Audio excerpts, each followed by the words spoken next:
Shalom, nous allons étudier le daf Lamed Chet dans Masechet Avodah Zarah et nous reprenons 9 lignes à la fin du daf Lamed Zayin Amud Bet Vea Shlakot. Au 2 points, la Gemara va parler des shlakot, donc des légumes cuits, des plats cuits par les Ovdei Kochavim, et de manière générale ici, c'est le nom générique pour parler de Bishul Goy. Menale Milé, d'où connaît-on ce issour de ne pas consommer, de consommer justement les shlakot des Ovdei Kochavim. La Gemara tente ici un verset. Amar Rabbi Chia bar Abba Amar Rabbi Yochanan, on cite Rabbi Yochanan. Amar Kra, c'est un verset. Dans Dvarim, lorsque l'on a demandé au roi Sichon, le roi d'Émori, de nous laisser passer, on lui a dit Ochel bakesef tashbireni, vends-moi de la nourriture avec de l'argent. Vachati, à ce moment je mangerai seulement. Ou même bakesef titen li vechatiti, et donne-moi de l'eau pour de l'argent. Et je boirai. Ici, l'idée, encore une fois, est de dire qu'on demande à passer sur sa terre, sans pour autant prendre les denrées qui s'y trouvent.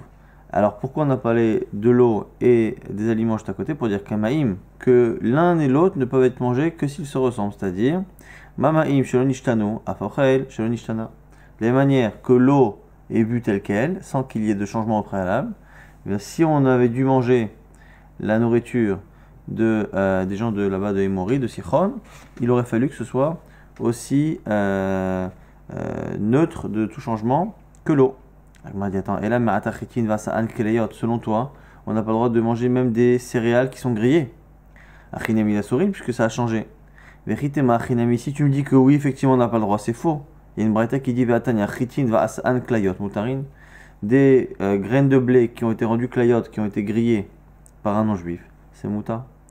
Et là, Kamaim, la Gemara tente une autre comparaison avec l'eau. Kamaim maim shelo nishtanu mebriatam, afochel shelo nishtana mebriatam. Peut-être qu'il ne suffit pas qu'il y ait eu un petit changement comme le fait de cuire, qui n'est pas un changement visible, il faut qu'il y ait un changement dans l'apparence. Et donc du coup, on n'a pas forcément besoin que ce soit à l'état cru, on peut éventuellement tolérer que ce soit cuit, c'est pour ça que les graines cuites sont autorisées. Simplement, il ne faut pas qu'il y ait de changement d'apparence. L'eau ne change pas d'apparence, entre le moment où je la prends et le moment où je la consomme. Pareil pour les aliments qui sont cuits par un non-juif. S'ils sont cuits sans changement d'apparence, ça va. Avec changement d'apparence, c'est interdit. On va dire ici, c'est ça. Et là, me'ata, c'est ainsi. Chitin ou tranan, une farine. Donc ici, du blé qui a été moulu. Achinami d'assouri, ça devrait être interdit parce que l'apparence a changé. Chitema achinami, si tu voulais effectivement dire que oui, c'est interdit. La braïta dit clairement, ve'atania chitin vas an klayot. Akmachim aslatot shlaen mutarim. Des graines qui ont été cuites et qu'après on a moulu. Finalement, le kemach, la farine, et solet, c'est la farine un peu plus fine, est autorisé. On va dire, la kamaim, mamaim, shelon ishtanu mebriatam alide ha'ur, afaochel shelon ishtana mebriatam alide ha'ur. On rajoute une condition, il faut que ce soit le feu qui fasse le changement d'apparence. S'il y a eu le feu, comme le cas là-bas de Klayot, et qu'après on a passé la farine, enfin les graines dans le moulin, à ce moment-là, c'est pas le feu qui a changé l'apparence. Si par contre c'est le feu qui change l'apparence, c'est ça le bichoul qui est interdit. Et alors, intéressant que ça, c'est une agdara qui est donnée ici, donc une limitation du issour. Il faudrait que ce soit le feu qui change. Maintenant, on se base sur un verset, la Gemara dit midé urkiv. C'est pas marqué ur dans le verset. Dans le verset, on n'a pas parlé du feu, on a parlé de l'eau. Alors à la limite, effectivement, l'eau, elle est crue. Donc j'aurais pu parler d'un problème si c'est cuit. L'eau est dans l'état actuel, mais pourquoi rentrer dans un détail de dire qu'il faudrait d'abord quelque chose qui n'a pas été changé par le feu? Donc la Gemara n'accepte pas le verset et dit, et là, midera banan de kras marta be'alma. Simplement, c'est finalement midera banan et le pasouk, ça smarta be'alma. Alors vous allez me dire, dans tous les cas, comment on a pu penser un seul instant que c'était midera banan alors qu'on a vu que c'est une xerat chachamim? On a vu que c'était une takana depuis Bet Shammai Bet Hillel, donc c'est une takana chachami. Comment on a pu penser à un moment donné, comment Rabbi Yochanan qui vient bien après Bet Hillel Bet Shammai, bien après la Mishnah et la Braïta, peut se demander si c'est un verset. Donc Tosfot dit que du coup, on voit que c'est une xéra qui était très ancienne, peut-être même avant Bet Shammai, que Bet Shammai n'ont fait que rajouter une partie, et donc du coup on aurait pu penser que c'est tellement ancien que peut-être que du coup c'était Minatorah et que Bet Shammai n'a fait que rajouter une partie de l'interdit. Kamash en tout cas que c'est Midera. Maintenant il se pose une question, est-ce que la définition qu'on a donnée il y a quelques instants est encore valable? Est-ce qu'on continuera de dire qu'il n'y a que une cuisson, c'est-à-dire une chaleur qui change l'apparence de la chose qui fait quelque chose. Ou s'il y a un changement d'apparence sans que ça passe par le chaud, ou que la chaleur grille la chose, mais que la chose reste physiquement pareille, ce serait autorisé selon certains, oui. Selon d'autres, non, c'est une marloquette rishonim. Amar Shmuel bar Yitzchak Amar Rav, en citant ici Rav, Kol hanechal kemot shehu chai, en bo mishum bishulav de kochavim. Tout ce qui est mangeable cru, eh bien, il n'y a pas de issour de bishul goy. Besura matnu achi, asura on a une autre version, enfin, on a 16 versions, excusez-moi. Mais pumpedita, matnu achi, on a une autre version.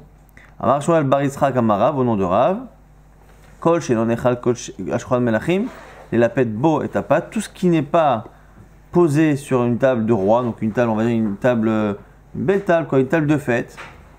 Eh bien, exemple, par exemple, les lapettes et tapat, c'était ce genre de sauce qu'on faisait avant, qu'on préparait, qu'on posait sur la table, et dans les repas comme ça, un peu rapides, comme ça, fast-food, on prenait du pain, on trempait, et on mangeait ainsi.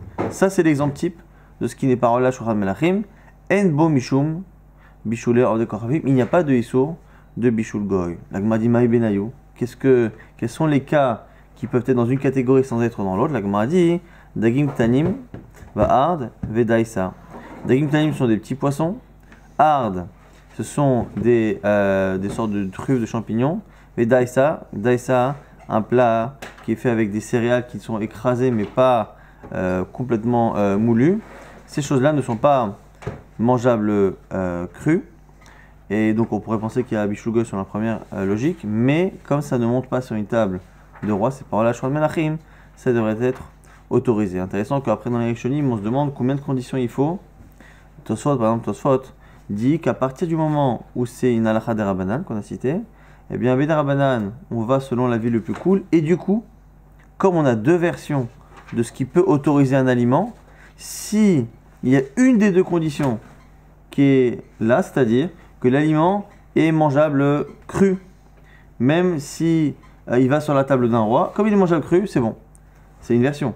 Et si la chose n'est pas mangeable cru, mais que ça monte pas, ça ne se pose pas sur une table de fête, eh bien là aussi on va autoriser. Ah, pourtant, il y a une chose qui a été dite et pas forcément l'autre, c'est deux versions. La version de Soura, la version de Pumpedita, donc normalement il y a un certain paradoxe à tenir l'un ou l'autre, l'un et l'autre. Mais au final, comme c'est Midara Banan, on se permet d'être mékel selon Tosfot.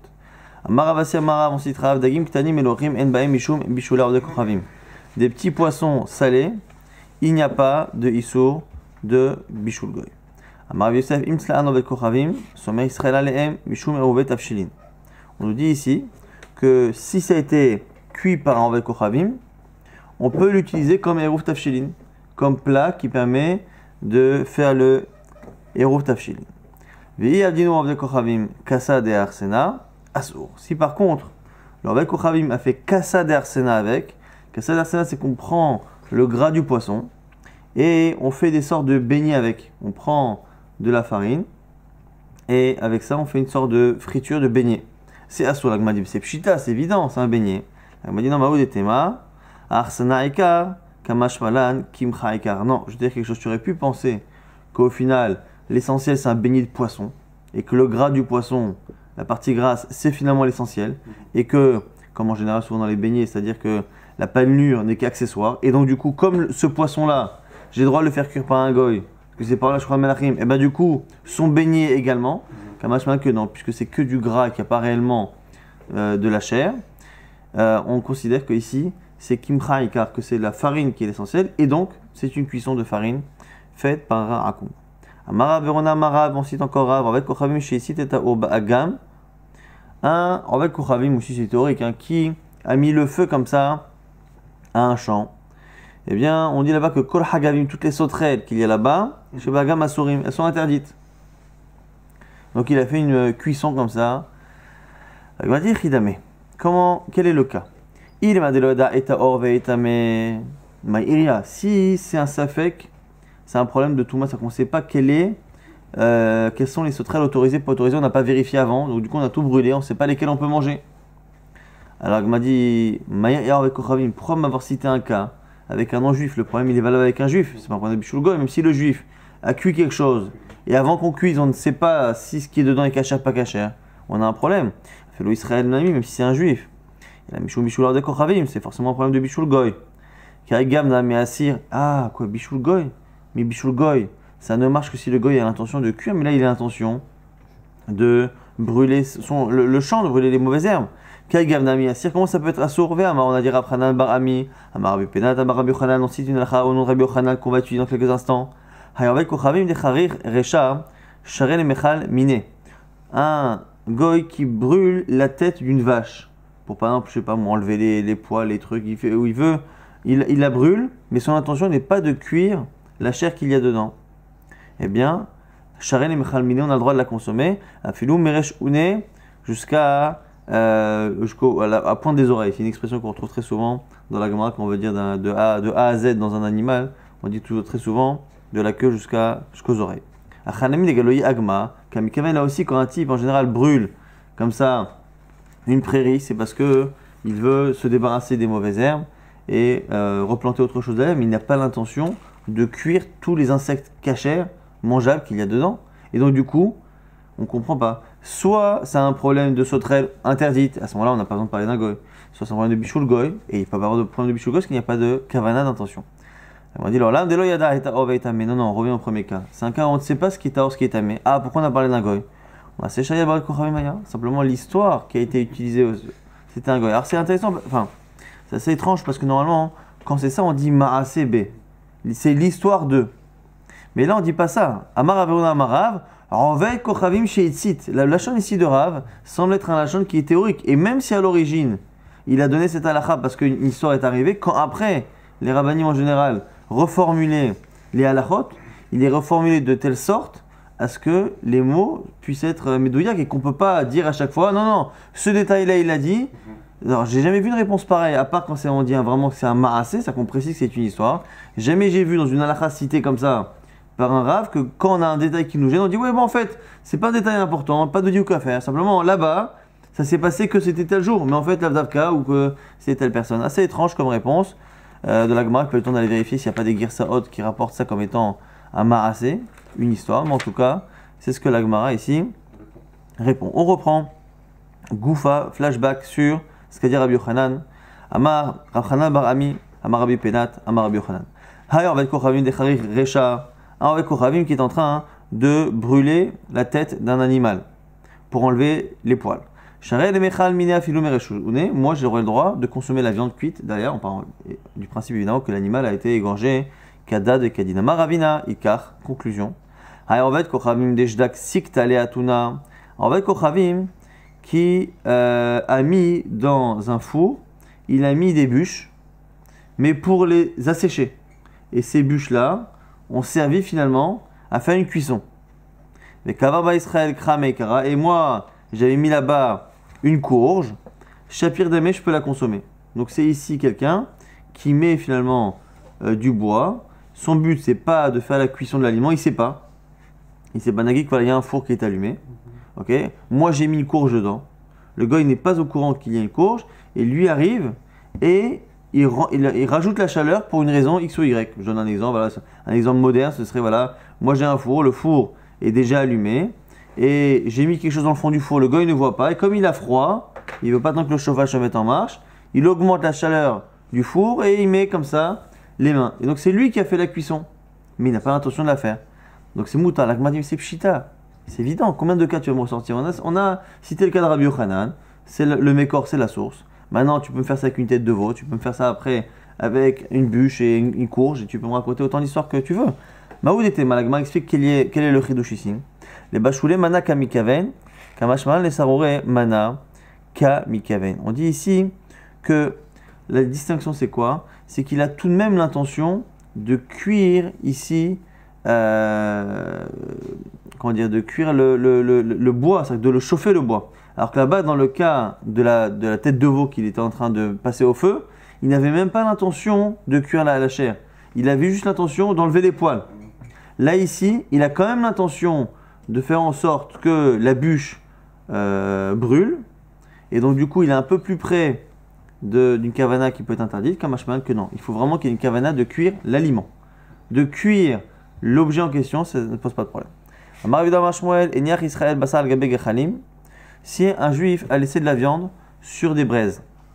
Borvet Kochavim hyper beau, moutar. Et l'Orvet Kochavim vient et retourne le steak sera moutar. La Gemara dit Chidame, quel est le cas? Il m'a de ilo apir be'ave beshil. Si tu me dis que c'est un cas où le steak aurait cuit sans que le goy le retourne, pshita c'est évident, il n'a rien rajouté. Et là, de l'ilo apir, l'ava beshil. La Gemara dit si tu me dis que c'est un cas où la chaleur des braises n'était pas assez forte pour que ça cuise, il a fallu retourner le steak pour qu'il cuise. À ce moment-là, moutar, comment ça peut être autorisé? Bishulav de Kochavim Ninhu. Donc là, un problème ici, c'est que cette autorisation de laisser le goy retourner le steak, soit elle est évidente dans certains cas, soit elle est insensée. Dans un autre cas, on ne trouve pas de cas où je comprends pourquoi c'est autorisé et je comprends d'un autre côté pourquoi on aurait pu penser que non, donc c'est pour ça que c'est intéressant d'enseigner. On va dire l'autre je vais te dire pourquoi. En fait, c'est un steak qui aurait cuit quoi qu'il arrive. Simplement, il aurait mis 2 heures.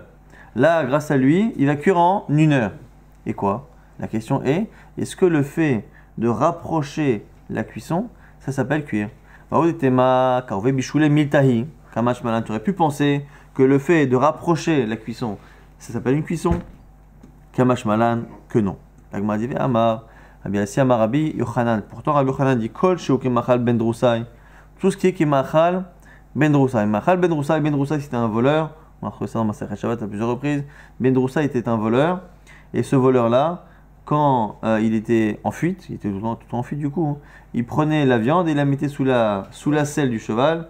Et le frottement provoquait une sorte de cuisson, de telle sorte à ce qu'il mangeait ses aliments mi-cuits, mi-crus. Alors, est-ce que c'est moitié, est-ce que c'est un tiers? Marloquet Rashi Rambam là-bas dans Masechet Shabbat. Est-ce que c'est un tiers ou un quart? En tout cas, ou un demi. Quoi qu'il arrive, à partir du moment où c'est cuit qui est Machal Ben Droussaï, En Bo Mishul Mishulé, au Dekochavim, il n'y a plus de Issour Mishul Goy. Si j'ai cuit un tiers ou un demi, c'est bon.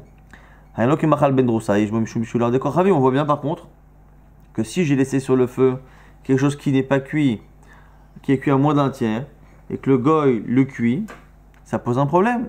Donc la Gemara dit Atam kegon de udve bisilta, veshakle avec kochavim, ve udve betanour. La Gemara dit là-bas le problème qu'il y a sur le Rabbi Yochanan, c'est dans un cas où vraiment le goy l'a pris et l'a mis dans le four, sinon il n'y a pas de problème de rapprocher la cuisson. On confirme, Tanya Nemiachi. Israël basal gabe gechalim ou barbe kochavim ou mehaperbo. Le Israël peut mettre un steak sur les braises. Le goy vient et le bouge. Shavo Israël mi betakneset ou mi betamidrash veino choshesh. Tant que le juif est à la synagogue ou betamidrash, aucun problème. Pareil pour une femme. Shofetet isha gdera al gabe kira. Elle peut mettre une marmite sur une kira ou batarde kochavim et vient la femme de ménage non juive ou megissa et elle touille. Shtavo mi betamechach, qu'est-ce qu'elle vient du bain? Ou de la synagogue, pour ceux qui disent qu'elle allait à la synagogue, selon certaines versions, elle allait au marché, au chouk, et ne me demandez pas pourquoi on a cette braïta qui est racontée au masculin et au féminin, avec un homme et un Ovet Kochavim, une femme Ovet Kochavim, et pourquoi on transpose le Betamidrash avec un Betamechat. Je ne peux pas vous dire pourquoi, parce qu'a priori, il y aurait toutes les raisons de penser que ce qui est valable pour l'un est valable pour l'autre. On n'a pas forcément besoin. Et pourquoi le mari fait le steak et la femme elle fait la marmite? Voilà, papa fait du chocolat, maman fait des gâteaux. Bon, je ne sais pas exactement ce que veut dire cette braïta. On a une chéla ici. Maintenant, le cas inverse. C'est le goy qui a mis le steak sur les braises pour moi. Et moi, j'arrive et je le retourne. Est-ce que c'est mouta? Alors, la réponse est un peu étonnante dans la Gemara. Marav Nachman bar Yitzhak. Kalvachomer, c'est un kalvachomer. Pourquoi? Si déjà Gmaro avec Kochavim Mouta, si déjà l'or avec Kochavim, quand il termine la cuisson, c'est autorisé. Gmaro d'Israël, quand c'est le juif qui le termine, l'okol sheken. Bon, c'est pas évident ce kalvachomer parce que, on parle parce que, a priori, on n'a pas tellement l'impression que la fin de la cuisson soit le plus important. Bon, en tout cas, c'est comme ça que la Gemara dit.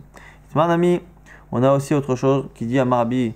Rabba Bachana Rabbi Yochanan, et après là il y en a qui disent que c'est Rav Acha Bachana Amar Rabbi Yochanan, Ben Sheniach avec Kochavim Veiper Israël, Ben Sheniach Israël Veiper avec Kochavim, que le départ ait été fait par le Goy et la suite par l'Israël ou l'inverse. Quand il arrive, c'est Mouta, Venoasur Hachte Trilato, Ugmaro Bead Kochavim, en réalité c'est la Xéra, elle est ainsi. Rachamim ont interdit quelque chose qui est fait intégralement de A à Z par un Ovel Kochavim. Amar Ravina nous dit, Il Cheta Harifta de Shagar Ovel Kochavim. Ve'afa Israël, pareil pour le pain c'est encore plus cool, parce que dans le pain, on a plusieurs étapes. On a le fait de pétrir, on a le fait de former, on a le fait de cuire.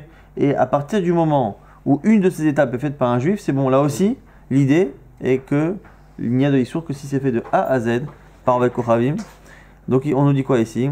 Si justement ce pain-là a été mis dans le four, Chagar donc par le avec Kochavim. Ve'afa Israël est à pâte.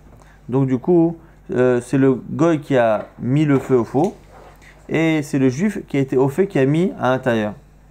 C'est bon. Ou l'inverse. C'est-à-dire que c'est le juif qui a allumé le feu, mais le goy qui a enfourné.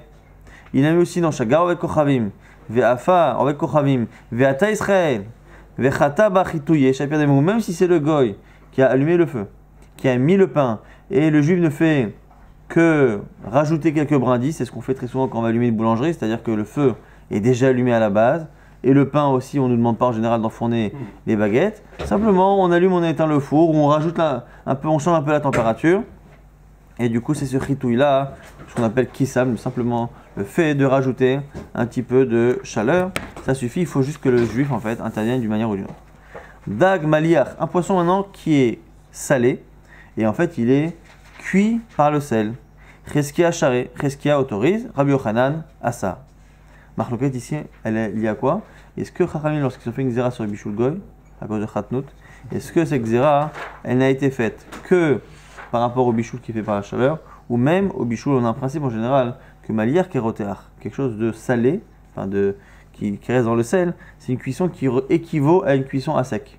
Pas une cuisson à l'eau, mais c'est kérotéar, pas bichoul, mais kérotéar.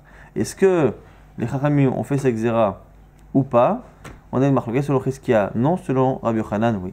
Betzatzlouya, un œuf qui est grillé, cuit à sec, barka paracharé, barka parotorise, Rabbi Yochanan, asar. Kata Rav Dimi Amar, echad dag maliar vechad betzatzlouya, Cheskia barka paracharou, et Rabbi Yochanan, asar. Maintenant, on nous dit que les deux choses là aussi, que ce soit le poisson salé ou que ce soit les œufs, Cheskia barka parotorise, Rabbi Yochanan, interdit. Rabbi Chia Barva'a, il a les Resh Galuta. Rabbi Chia Barva'a un jour est parti à Resh Galuta. Resh Galuta, c'était le dirigeant de l'exil là-bas. Et souvent, vous avez remarqué dans la Gemara que les gens qui travaillaient là-bas avaient des comportements assez bizarres, assez violents, assez mafieux comme ça. Et encore, on va voir ici un petit exemple. Un moulé lui a dit Betsas Mai. Dis-moi, l'œuf grillé, quel est le statut? Alors, il a dit Cheskia Barka Parasharou, Rabbi Yochanan ça. Encore une fois, Cheskia Barka autorise, Rabbi Yochanan interdit. Ven Dvarav Shel Echavim comme Shnaim, mais Rabbi Yochanan est gentil, mais il est seul contre deux, et donc sa parole n'a pas de valeur à l'achik. Amar Lehu, Razevid a dit, l'autre est toulé, il ne faut pas écouter ce qu'il a dit. Achi Amar Abaye, Abaye a dit, il cheta ki yoter Rabbi Yochanan. Abaye a dit l'achik comme Rabbi Yochanan, donc c'est assaut. Qu'est-ce qu'ils lui ont fait à Razevid le pauvre? Ashkiyu, Nagota de Chala, ils lui ont fait boire une sorte de vinaigre très fort. Venach Nafshe, si on s'arrête au sens simple, il en est mort. Tanora Banan, Braïta. Capricine. Capricine, c'est une des écorces qu'il y a sur les capres, feuilles du caprier. Vea Kaplutot. Kaplutot, donc c'est une sorte de céleri. Vea Mtalia. Mtalia, on verra ce que c'est. Vea Chamin. Chamin, c'est de l'eau chaude. Vea Klayot, chez la haine. Donc, c'est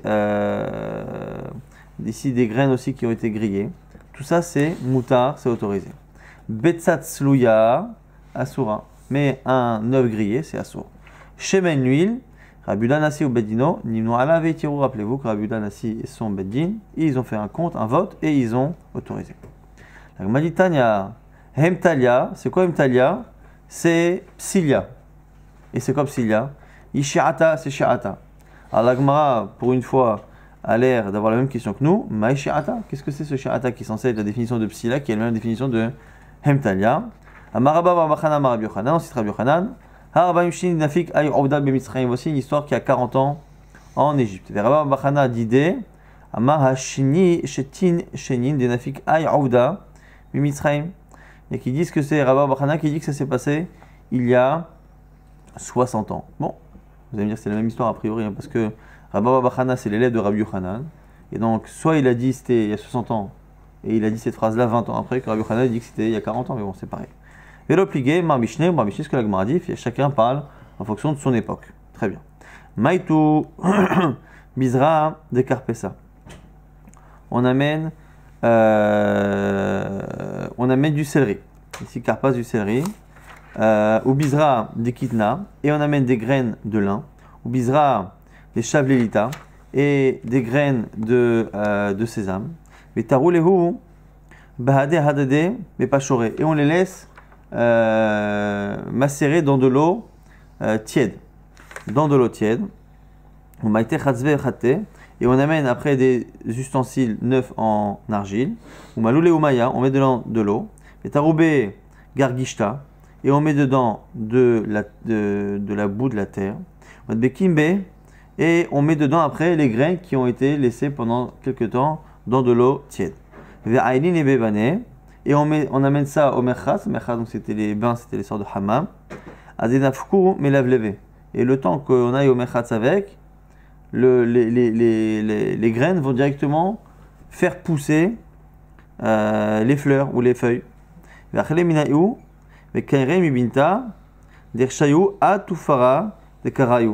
Et du coup, on peut en consommer. Ça permet d'éviter de prendre froid lorsqu'on sort du merchatz. Donc c'est une recette assez sympathique. Vous imaginez que vous prenez des graines comme ça, particulières, vous les mettez un peu avec du céleri. Après on laisse macérer. Après on les met avec de la terre qui est restée dans un keli. Et on les amène au hammam.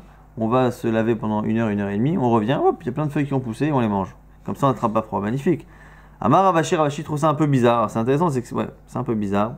Alors ce qui est bizarre ici, c'est la rapidité de la croissance. À la limite, que la Gemara nous donne parfois des recettes un peu étranges. Mais là, Amali Rav Chanina lui a dit, Milin, il dit tout ça, ce sont des paroles, c'est des mots magiques, ça n'existe pas en gros. C'est des paroles, c'est pas possible. Donc il n'est pas d'accord avec ici ce qui a été dit par la Gemara. Mais après là, il y en a qui disent que Bémilin, que Rabbi Chanina n'a pas dit que c'était impossible, mais il a dit que ça ne peut se faire que Bémilin qu'avec des paroles, c'est-à-dire qu'avec des formules magiques. Tanora Banan, à Kuspan, juste un petit récapitulatif. Tout à l'heure, je crois que j'ai dit, dans Kapalatot, j'ai dit que c'était du céleri. Kapalatot, c'est du poireau. Kapalatot, c'est du poireau. Donc je crois que j'ai dit tout à l'heure céleri, donc je préfère me reprendre. Quand j'ai vu Karpas, je me suis rendu compte que ma langue avait fourché. Tanora Banan, à Kuspan. On reprend maintenant Kuspan. Kuspan, c'est une sorte de déchet de date et qu'on laisse parfois dans de l'eau pour que ça reprenne une texture mangeable et on le mange. Chez l'Odé Kochavim, si ça a été cuit par des goyim, Shu Chamou Chamin, Biyorak Doula, c'est-à-dire qu'ils ont cuit, ils ont fait chauffer de l'eau et ils ont mis dedans ces déchets de date pour faire ce Kuspan, c'est assour. Biyorak Tana, Muta. Si la marmite était petite, c'est autorisé. Agma dit Vezo Yorak Tana, c'est quoi prendre du Yorak Tana? Toute marmite qui ne laisse pas la place de mettre un moineau dedans. Alors quel est ici le problème? C'est pas un problème de bichoul goy, parce que la date est mangeable telle qu'elle. Et ici c'est un problème de Gi'olov de Kochavim, c'est un problème de cacheroute, c'est-à-dire que si on utilise une marmite d'un non-juif, dedans il a cuit des choses interdites, et on a peur que le goût ressorte et aille dans les dates que je vais consommer moi plus tard. Alors pourquoi une petite marmite c'est moutard? Parce qu'on part du principe que dans les petites marmites il ne peut pas cuire de la viande. Et le vrai problème c'est la viande, les choses interdites. Et donc, c'est quoi petit? C'est le plus petit animal qu'on peut cuire, donc le moineau, ne rentre pas dedans. Comme on a dit, Vedilma admouye, admoa ve'ailoua, qui nous dit qu'il ne va pas cuire par morceaux. On me dit, la coche est une roche sipor de royachol les kenes betoucha. Il faut que ce soit une marmite, alors je ne me demandais pas où est-ce qu'on les achète, dans laquelle on ne peut pas faire rentrer même la tête d'un moineau. Hein. Donc c'est les dinettes de chez Ikea ou de Seudat Tetro, je ne sais pas comment ça fonctionne. Ve'atania. Pourtant, il y a une braïta qui dit que les goyim, on ne peut pas cuire dans leurs choses, que ce soit Gdola ou Ktana, grand ou petit. La Gemara dit Lokashia, Hakeman de Amar noten ta'am livgam asur, Hakeman de Amar noten ta'am livgam mutar. Ceux qui interdisés pensent que noten ta'am livgam c'est asur, et l'autre il pense que c'est mutar. Noten ta'am livgam, rappelez-vous, c'est le fait qu'un goût d'aliment interdit. Que la Torah a dit que l'aliment interdit, c'est non seulement de manger sa chair, mais même de manger le goût qu'il a laissé dans quelque chose. Maintenant, au bout d'un jour, dans les parois, le goût a tendance à s'abîmer. On dit qu'il perd de sa qualité et donc il est abîmé. Et donc, c'est une marque locale qu'on a vu aussi il y a quelques jours. Est-ce que notre ta'am livgam, c'est muta ou est-ce que c'est asso? Et c'est pour ça que selon certains, on est osser, selon certains, on est mekel. Amar Rav Sheshet, Aimishra shlika darama et assour. De l'huile cuite par des non-juifs, c'est assour. Amar Rav Safra, nous dit attends, quel est le problème de l'huile cuite? Imishum yarouve, misra sareh. Si tu penses qu'il va mélanger dedans du vin ou quelque chose, il n'y a jamais le faire, ça va s'abîmer, l'huile pourrie. Si c'est à cause de la cuisson et que ça a pris le goût qu'il y a dans les parois, excusez-moi, c'est pas un problème de bichoul goy. C'est buvable cru l'huile. Si c'est un problème d'absorption d'éléments interdits qu'il y a sur les parois, en général, on parle de stam keli. La plupart des kelim, des ustensiles, sont présumés comme n'ayant pas reçu d'une substance interdite dans les moins de 24 heures. Et donc même si on part du principe qu'il y a forcément des substances interdites dans les parois des kelim, dans des kochavim, c'est normalement une substance qui a déjà perdu de sa qualité. Bah, omine, mais Rabbi Assi, on pose ici la question à Rabbi Assi, Aï ahin eshlike deramae. Ici, on parle de dattes qui sont cuites par des non-juifs. Maï. Cholé lotiva elach, devadaï charou. On dit si ce sont des dattes qui sont douces, c'est sûr que c'est autorisé parce que c'est mangeable cru. Mrire, si elles sont amères, de telle sorte à ce qu'elles ne se mangent que cuites, lotiva elach, devadaï la c'est sûr que c'est assour. Qui t'aime bien là, chez là se pose pour des dattes intermédiaires. Certains les trouvent amères, d'autres les mangent quand même. C'est ça qui est une marloquette. Maï. On va dire maléou, maïtiv aïlechu. Quelle est ta question? Des Rabbi Assar. Notre Rav a déjà interdit. C'est qui Rabbi ici au Manou? C'est Lévi. Lévi a interdit, donc c'est réglé à plus chez là. Maintenant, Shatita'a, c'est un plat qui est fait avec comment dire, une farine qui est faite à partir de graines qui sont cuites et parfois on met dedans du vinaigre et qui est fait à partir de vin. Alors Rav Charé, à voix des Shmuel ve Lévi Asré. Rav autorise, mais le père de Shmuel et Lévi interdisent de le prendre chez les goyim. Agma dit Bechité ve Saré, ou la malo pligué des charrés. Agma nous dit si c'est fait avec du blé et de l'orge, tout le monde est d'accord que c'est autorisé de prendre chez un goy. Pourquoi? Mais la frais des chala. Par contre, quand on met dedans des lentilles et qu'on met aussi du vinaigre, qui est du vinaigre de vin, la mal plié des assir, là c'est sûr que c'est interdit, la recette elle-même montre que c'est assaut. Qui pligué, quand est-ce qu'on peut discuter? Parce que quand la recette est claire, il n'y a pas de discussion. Vite la frais des mayas, dans le cas où on a fait le plat numéro 2, sauf qu'au lieu d'avoir mis du vin, le goy il a mis de l'eau. Ça va gazrinan ha'atuha ou marsaval au gazrinan? Est-ce que dans une recette qui habituellement est faite avec du vinaigre de vin, on interdit ce plat-là, même quand on n'a pas mis le vinaigre, de peur qu'on en vienne à, ou pas? C'est la marloquette entre le père de Shmuel et Lévi, et de l'autre côté, on a dit c'était Rav. Il y a des gens qui disent que bitlafre des maya kula mal plié des assir, que tout le monde est d'accord que quand même quand il y a de l'eau, c'est assour mishum gzera. Qui pliait la marloquette, elle serait bechité vesare, lorsqu'il y a du blé et de l'orge, où normalement il n'y a aucun problème. Ça va gazrinan ha'atua, ou ça va lo gazrinan. Là aussi, on se demande est-ce que bichlan, on ne met pas de côté complètement tout ce problème-là, en évitant, en interdisant d'acheter shatita chez les goïms. La Gmadia Marav, Tremine shita shadar, Barzila Giladi et David. Lorsque David Amelech était en fuite devant Absalom, son fils, Barzila Giladi lui a envoyé à manger et il lui a envoyé deux types de shatita. Dirti, c'est marqué là-bas, il lui a donné mishkav, des couches pour dormir, enfin donc des lits, sapot, des ustensiles, kleyotser et des ustensiles en argile, Vechitimus orim vekemach vekali, et du blé et de l'orge, vekemach vekali, et de la farine, et kali c'est des choses grillées, ou fol vardashim vekali, et des fèves et des lentilles, vekali encore une fois kali. C'est quoi ce kali une deuxième fois? Kali c'est deux chatita différents, la Gemara nous dit, vechata ou des kam mafket tsane vetsane.